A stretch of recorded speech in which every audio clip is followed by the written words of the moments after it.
Студентите од Универзитетското студентско собрание на УКИМ поздравија воведување на електронскиот индекс, кој ќе ги поедностави административните процеси и ќе ја подобри достапноста на информациите за студентите.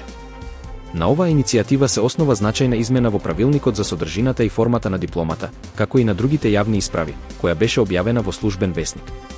Измената на правилникот овозможува воведување електронски индекс, која надминува долгогодишната административна пречка која го попречуваше овој процес. На иницијатива на УКИМ поднесено беше барање до Министерството за образование и наука за ревидирање на регулативата, со што се отвори патот кон модернизација на академската администрација. Меѓународниот аеродром Скопје и аеродромот Орли во Париз од денеска се поврзани со директна авиолинија која ќе ја обслужува нискобуџетната авиокомпанија EasyJet. Летовите ќе бидат реализирани 2 пати неделно, секоја среда и сабота. Првиот лет на авиокомпанијата EasyJet беше пречекан утрово на Скопскиот аеродром, што ја означува оваа нова врска помеѓу Македонија и Франција. Новата авиолинија е резултат на финансиската поддршка од владата преку програмата за воведување на нови дестинации на Министерството за транспорт.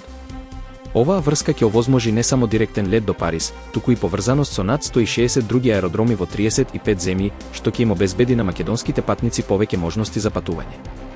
Вице-премиерот и министер за транспорт, Александар Николовски, истакна дека оваа авиолинија ќе носи туристи во Македонија и ќе ја подобри економската ситуација во земјата.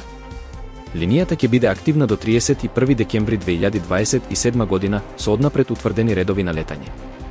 Владата предвидува значајни инвестиции за нови авиолинии, со што се зголемуваат и можностите за развој на цивилното воздухопловство во Македонија. Со летниот распоред на летање, Скопскиот аеродром веќе обслужува 16 авиокомпании со 47 редовни дестинации и бројни чартер летови.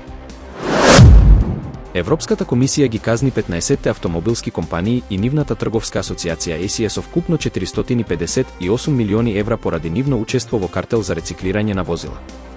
Картелот опфаќал договори кои се однесувале на неогласување на рециклираноста на возилата и избегнување плаќање на демонтажери за обработка на возила на крајот од нивниот животен век.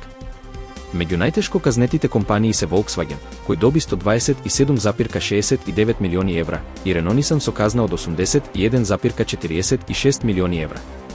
Другите компании што беа вклучени во картелот се Stellantis, Ford, Toyota, Mitsubishi, Honda, Hyundai, Kia, Jaguar Land Rover, Mazda, GM, Suzuki и Volvo. Mercedes-Benz ја избегна казната, откако го откри картелот пред Европската комисија.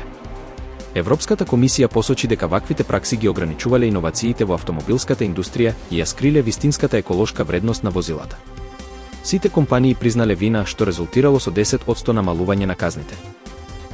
Американскиот сенатор Кори Букер го постави новиот рекорд за најдолг говор во историјата на Сенатот, одржувајќи говор од 25 часа и 5 минути.